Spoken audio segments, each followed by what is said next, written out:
Hey guys, welcome back to the channel. Appreciate you tuning in once again. So we are on the USACC group build. I am building the Plymouth version. I know a lot of you guys are doing the GTX. And so far, for some of the videos I've been watching, you guys have been doing some pretty cool work. There's a lot of different designs out there, different color schemes. That's awesome. Love it. Love it. So mine is painted. I finally got the body painted on it. It looks pretty good. I was going to clear it, but I think I'm just going to polish it and leave it alone. I might even polish it, just maybe do just a wax on it and call it a day.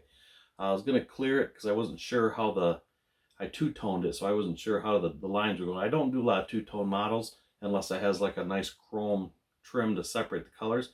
These are just color on color, and it's at the body line. So it was kind of easy to tape, wasn't too bad. But you always get nervous when you're doing the color, and I did the blue first, and then there's black on the side. A lot of you guys saw the videos earlier where it was white. That was actually just primer, just a white Tamiya primer, and the blue was done. I was just waiting for that blue to cure out really good, just in case that black got on top, because I overlapped it just a little bit because I wanted to make sure I didn't have no white line or anything gapped in there.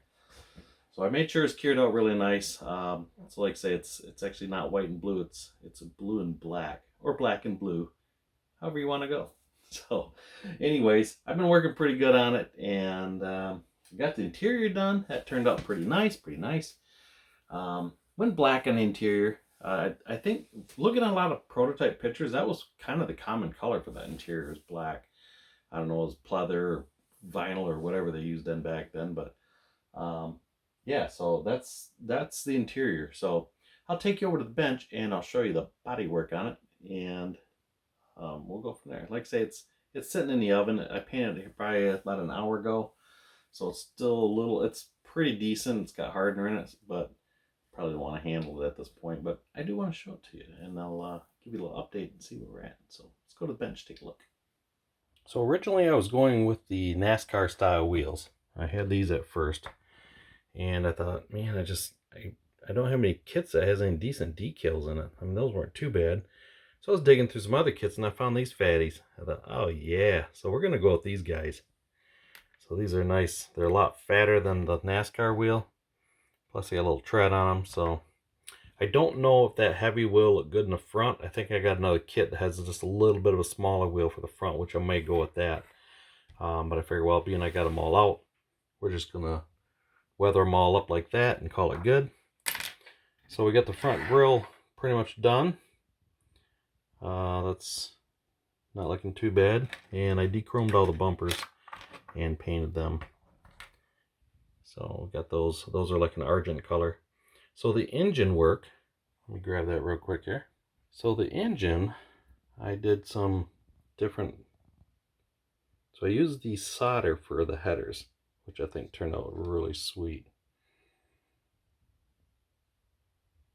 And that long wire, that's a coil wire, because the coil is going to sit on the firewall. So I want to just leave an extra. So the color of that blue, that is the body color. So I painted that with the blue, and got her wired up. Got some red tips on the end. So my spark plugs, that's that rubberized wire I was showing you I have. And the red on the end, I just took, and I made this real simple for myself. Just a red paint marker. This is one of these cheapy Elmer jobs here. And I just took this stuff and just left it here, and just took the paint marker and just dipped the end of it. As you can see, my dots all over the bench. So I throw these away every once in a while, and I'll just grab new ones because they're cheap enough. So I use them as my play mat, and just get them all nasty. It's just the way it goes, I guess. So yeah, so anyways, so that's the exhaust on it. Like I say, I think that turned out pretty nice. I know there's some discrepancies on this engine. I believe the valve covers are wrong, I thought. I wasn't sure. So I still got to do I got to get the collectors put on it yet, because I'm bringing the exhaust out to the side. Is what I'm doing with it. So it's kind of ugly looking under there yet. That was kind of hard to wire them in like that to give them kind of a cool look, So I was going to give myself some ideas on the plug wires and placement.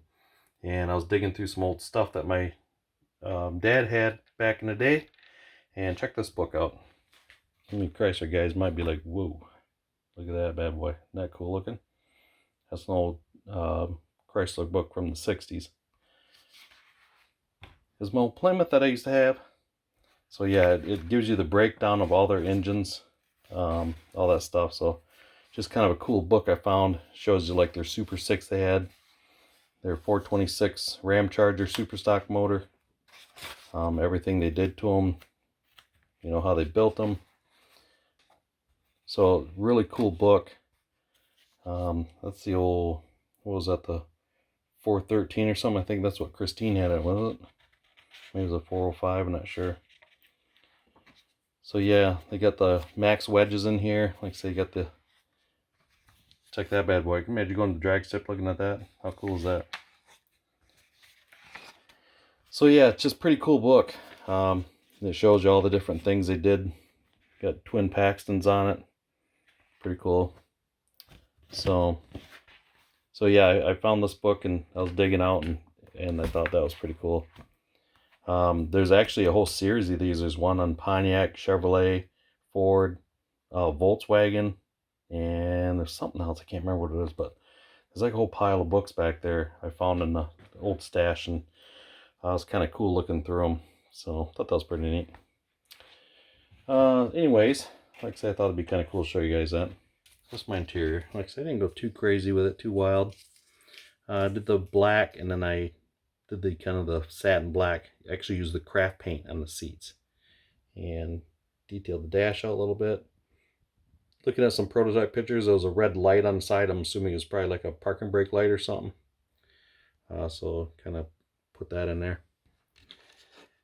And the kit had decals for the cluster, which worked out nice. And then I just took a toothpick for the other gauges, three smaller gauges, and I just took white paint and made the dials for that.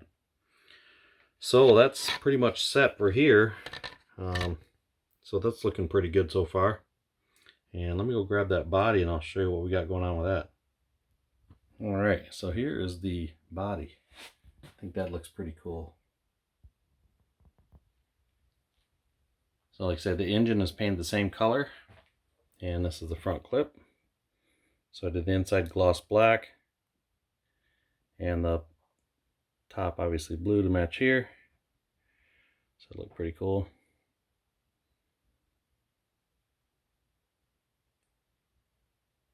So the colors on this car, how I picked this design, because it's kind of cool, you're looking at it from the side, but it's got a kind of a cool look. So how I picked this up was I was going through images on Google, and this is actually a, oh, I don't remember what it was called, but it's like a special edition petty car. It was like a special edition, but it was a Superbird. So if you look up on the internet, there's a car made with this, and it has that style wheel on it, and you know, with this color combination. So that's where I got the idea for next. I thought, looking through the picture, I thought that is sweet looking. But they had on the back quarter panel, they had the Plymouth on the back. It didn't say by Petty or anything like that, but it was in flat black. And I thought, wow, that looked pretty cool. But I don't want to do it in flat black. I want it to be more visual, just so you can see it better.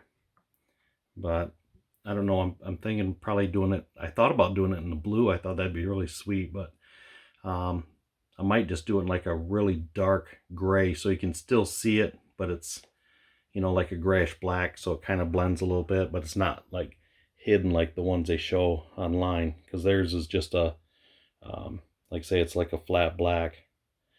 So yeah, the body's done, painted. So now I'm going to get the front clip put together and go from there. So the hood's all painted up nice. Like I was telling you, I had to redo that. That had a nice nasty wrinkle in that one. So that's where we're at. So we're gonna continue on this, and I'll show you guys some more update as we go. And I'm gonna get that front clip together and get the interior and the body and the glass in. Probably do some bare metal foil on there. And I know you guys are talking about that.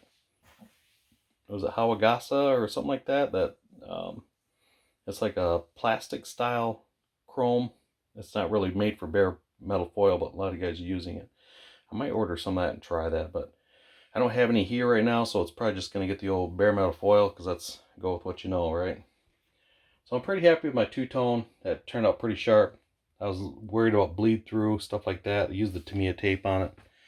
And I was just worried about the white popping through. But that actually turned out pretty good. Once it cures and dries good, I'll see what kind of line is on it. Because like I say, I was gonna clear the whole thing after I put the Plymouth decal on the back, but I don't know. I think I'll just leave it. It's pretty good. Okay, guys, so I'm going to wrap this video up, and appreciate you checking out the channel and following along on the build here for the USACC group build. And we will see you the next time around. You guys have a good one.